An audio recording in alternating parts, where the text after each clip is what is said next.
الله وما أنا من المشركين.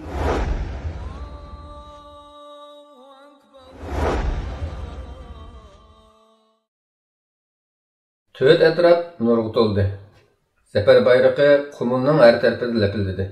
Bayrog'ini begimiz ko'targan Xo'ja Niyaz hoji qo'mondonlik qilgan Pilalliq qissasining xabari nihoyat tezla atrofdagi yurtlarga tarqadi. Dinim va vatanim uchun shiddatli qissas qaynamiga o'zimni atgan biri bo'lishimga qaramay, qiziq jangning taqi boshlanmaganligini his qilmoqda edim. Xitoylar vahshiylarcha o'ch elib, yop-yeshil tuproqlarimizni qip-qizil qonga bo'yimog'icha bo'ldi qilmaydi.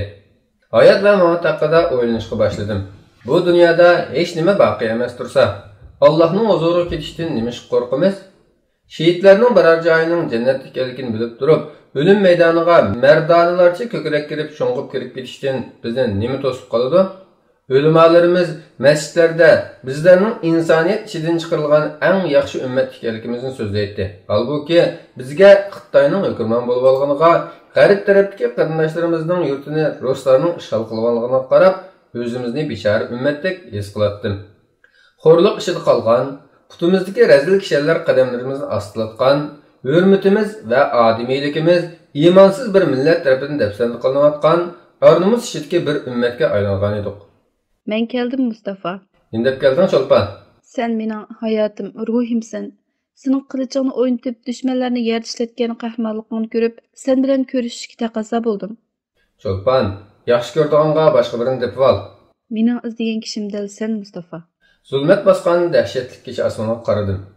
Mushundoq kechalarda ko'pikka aylangan arzular va asrlarni o'yladim. Çolpan, kechalar shirin, lekin haqiqatdan yiroq xayollar bilan to'lgan.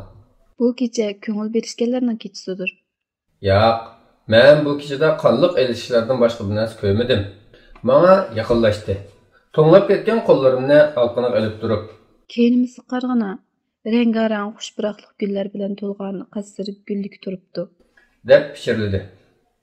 Bu ishlar yuz berishdan burun o'ylanishni o'ylaydim. Chunki arzu qilgan boshqa armonim yo'q edi. Hozirchi Mustafa? Hozir hammadan ko'ngil arzularini a'ta qo'yib qo'ygan vaqt. Chunki jihad bor. Jihad bo'lsin nima bo'pti? Hem dushman bilan elishishga, hem balliq bo'lishga kuching yetadi sening. Çolpan, bu kecha visol zamonimiz emas. Qachon emasa? Buni Alloh biladi. Menga alamni tikilib qaradi va ovozini ko'tarib g'azab bilan: Sizlar o'zinglarni zodi kim chaqlab qoldinglar? O'zinglarcha lekminglab odam bor shu Xitoyni yengalaymiz deb o'ylab qoldinglarmi? To'yimizni qilib bu yerdan ketayli. Achchiqqina kulib qo'ydim. Uning qo'lini siqib turib, biz xotirjam yashaydigan yanada sharqdan Xitoy balasi kelyotidi. G'arbdan qizil o'lim qistavotidi. Bizning boshqa tanlashimiz yo'q. Ya o'lim, ya ko'rim. Nima ko'rsak, mush yurtni ko'ramiz. O'lim kelmay turib, sening qalbing o'lib bo'pti. deb qo'lini silkib tortib oldi. Men jang uchun yashayapman. Urush hech narsani to'xtatib qo'ygani yo'q, Mustafa. Gullar bixsuridi, g'unchilar chechaklaydi. Eg'ir oyoq onalar yengiydi. Cho'ponlar tog' bag'rida naqsh to'laydi. Dehqonlar ziroat teriydi va hosil yig'idi. Senchu, kallangda urushdan boshqa narsa bormi?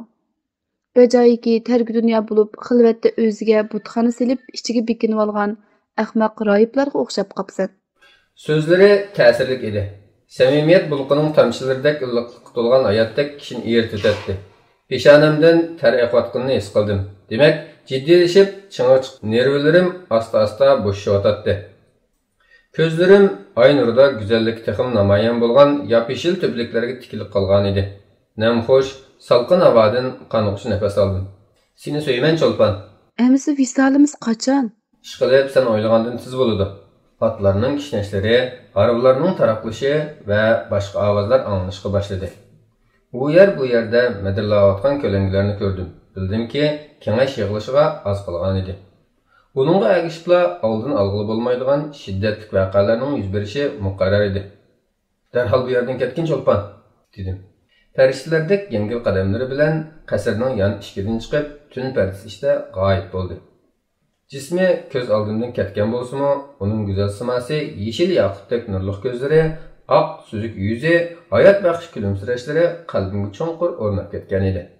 Bek qasrda cho'ng bir yig'ilish o'tkazildi. Edip ulamalardan mergan palvallargacha yurt cho'nglarining hammasi qatnashgan edi. Sharqiy Turkistonga tava boshqa yurtlardanmi vakillar kelgan edi. Bek so'z boshlab. Bilishimiz kerakki, Tönögünki jangdan qochqil bo'lmaydi. Chunki Qumul xalqlar emas, butun Turkiston xalqi islomiy qadr-qimmatlarimizning oyoq osti qilinishiga qo'l qo'yishtirib qarab tura olmaydiq. Xitoy ofitser o'zi chiqarib olgan qonunni amaldan qoldirishga urinmadi. Shunga qurolli to'qinishdan boshqa yo'l qolmadi. Ba'zilar bizning harakatimizni ahmoqlik deb ayblabdimish.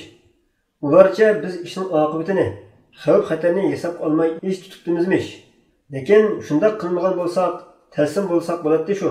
Boshqa tanlash barmidi ya. Burunmu taslimiyatni tanlab baqqan edik. Mana dardini hozir startyapmiz. Mag'lub bo'lg'ushining qanchalik past o'ringa tushib qolganligini ko'ryapmiz. Shunga natijasining qanday bo'lishidan qat'iy nazar bularga bizning g'azablanadiganligimizni bildirib qo'ymoqdan boshqa tanlashimiz yo'q edi. Yig'in ishtirokchilaridan biri bu voqeaning bir xatolik ekanligi to'g'risida gap qilib, Turkistonliklarda Xitoylar bilan ilishqidek quvvat yo'q. 8 million Turkistonlik xalq 400 million nüfuzli Xitoyga taqobil tura olmaydi. Shunga Xitoyning yuqori darajalik amaldorlariga elchi avatib, tinchlik so'kit elib berishga tirishib baqsaq bo'ladi. Balkim zulmni yenik tutib qolar. Dinimizga va urf-odatlarimizga qarshi chiqadigan qonunlarni amaldan qoldirib qolar. Urushib ularni yengilmasligimiz aniq. Shunga siyosat yo'li bilan, ya'ni so'lik yo'li bilan hal qilishimiz lozim, dedi. Bu gapni yig'indagi ba'zi cho'nglar qo'lladi. Xitoyning Sharqiy Turkistondagi oliy hukmdori Jin Shuringa elchilar imkoniyat taklifini berishdi. Bu gapni anglagan Xo'ja Niyoz hoji g'azablangan holda barmoqlarini shiltib turib so'zlashga boshladi. Janoblar, agar elchi avatsanglar, avatga elchilarninki qo'yga o'xshash bo'g'izlaridan boshqa xabar keladi deb o'ylamanglar. Qumulda odamlarning jajisini berdik. Xitoylar bizni hargiz afv qilayotmaydi. Meningcha bo'lganda urushmoqdan boshqa yo'l yo'q. Tinch yo'l bilan hal qilishning usulini izlab o'tirishimiz vaqt isrofchiligidan boshqa narsa emas. Bu xalqning qilida bir vahshiylik, qotillik, hech qanday sabab bo'lmasa-mu qatl omdan chekinmaydigan bu xalq bir ofitserni odamlar bilan qo'shib yo'qotgan tursak, ahvol qanday bo'lmoqchi sizlarcha? Ondan Xo'ja Niyoz hoji o'rnidan turdi va jarangliq ovozda so'zini davomlashtirdi. 400 million Xitoy deb ketibsizlar. Bu gaplaringlarni xalq anglab qolsa, bu yig'inga musulmonlarga emas, Xitoyga vakolatdan qatnashyapman ekan deb qoladi. Agar eng dastlabki musulmonlarmi sizlardek o'ylab qo'shinlarni odam soniga qarab selishtirgan bo'lsa edi, Alloh bilan qasamki, islom butun yer yuziga tarqalmagan, Allohning bayrog'i ustunlikka ega bo'la olmagan bo'ladi. Sizlar xuddi Alloh taoloninki Allohning izni bilan oz jamoa ko'p jamoa ustidan g'alaba qildi degan oyatini o'qib anglab boqmagandek gap qilyapsizlar. Dushmanimizni dinimizga hurmat ko'rsatishga majburlash uchun biz musulmonlar avval o'zimiz Qur'onni yo'l ko'rsatkichi qilishimiz lozim. Qur'on bizning dunyo va oxiratligimizning yaxshi bo'lishiga kafolatdir. Biz dinimizda susishib qolganligimiz uchun, Allohning kitobidan yiroqlashganligimiz uchun Alloh taolo dushmanimizni bizga hokim qilib qo'ydi. Men taki dinim, vatanim uchun intiqom elib Alloh bilan uchrashganga qadar Qur'onni tashlamasga qasam qildim. O'zini musulmon avlodi sanaydiganlar menga ergashsin. Xo'ja Niyoz hoji begning qasridan chiqib, o'lgan Xitoy askarlarining qurol yaraq ambira qarab mangdi. Yig'indagilarmi uning ergashib mangishdi. Menmi qo'zg'alganlarning izidan mengatatdim. Bir yangi ruhning umidsizlikka to'lgan qorong'ulikni yerib tug'ilayotganligini ko'rdim. Xitoylarning ko'pligi hech kimning xayoliga kirib chiqmaydi. Mujohidlar o'q dora va qurol yaroqqa erishish uchun musobaqaga tushgan edi. Xitoylarning odam soni va qurol yaroq jihatdagi ustunlik haqidagi tashvishlar mujohidlarning oyoqlari ostida ezilib yo'q bo'ldi. Bilarman kishilarcha bo'lganda bu talbilik edi. Jasur odamlarcha bo'lganda yer yuzida hech qanday kuch bu inqilob qo'shinini to'sib qola olmaydi. Allohga qalbining cho'nqur qatlamlaridan iymon etgan mu'minlar bo'lsa, jihatning o'zlariga farz qilinganligini bilgachga, qurolli urushning oxirigacha davom qilish kerakligini tunib ketdi. Ularning vazifasi kufr va tag'utlar bilan ilishishda chekinmay ilgirlash bo'lib, yengilish bo'lsa, Allohning ilikidagi ishlar edi. O'lim ular uchun arzimas bir narsa edi. Podachilar xalq naqshlarini tovulg'ach, tog'lardan top-top bo'lib tushdi. Dehqonlar yamoq tushgan kiyimlari bilan dat bosgan qorallarini ko'tarib, takbir va tahlil tovulg'ach yetib keldi. Qasrning eng egiz peshtoqlarining biridan qarab o'tdim. Ko'chalar odam dengiziga aylangan edi. Ulug' ajdodlarimiz bino qilgan azon munorlari va qubbalarga tong nuri chechilishga boshladi. Suyimli yurtimiz yop-yeshil jannatdek bog'lari, yemirilmaslikning simvoli bo'lgan mustahkam imoratlari bilan oltin tongga ulashgan edi. Aldirab pastga tushdim. Peshtaxtdan tushibla uni ko'rdim. Nima bo'ldi, Cho'lpon? Uning qiyoqdek kirpiklari namlashgan edi. Ma'nisi? Dedi. Qayg'uliq biqishlari yurakka nashtardek sanjilatdi. Amsichu, Mustafa ot eshakka yem berib, qadi beqib qilib qolamdikan deganmi? Hammalar ketisizlar. Shundoq, xo'rliq ishida yashagandan men afzal. Menga uzundan uzun tikilib qaragandan keyin Seni qaytib kelmaydigandeklar his qilyapman, dedi. Menga bo'lgan sevging chin bo'lsa, qalbingga bir ishlar ayon bo'lgan bo'lishi mumkin. Endişe hatta cho'nqur sevginimi charchitib o'tadi. Endişe? Dedim beşini çayqab. Shundoq, sen yolg'on so'zligim yo'q. Güzelim, haqiqiy sevgi degan o'lmas bo'ladi. Uni endişimi charchitib o'tolmaydi. Sevgi chin, samimiy bo'lsa, mayli beshimizga o'lim kelsin yoki peshonimizga yashash tutilsin, o'xshashil turaveradi, o'zgarmaydi. Cheqishib yelkimga urib qo'ydi va Men ya boshqa ayollardek muhabbatning ta'min etib baxmagan tursam, dedi. Ko'zlarim yiroqlarga tikilgan holda pishirladim. Seni xayol qilish bilan tong atqizgan kechalar go'zal chaqlar edi. Sening nazlanib o'zingni qochirishlaring qalbimni boshqa hayajonga solatdi.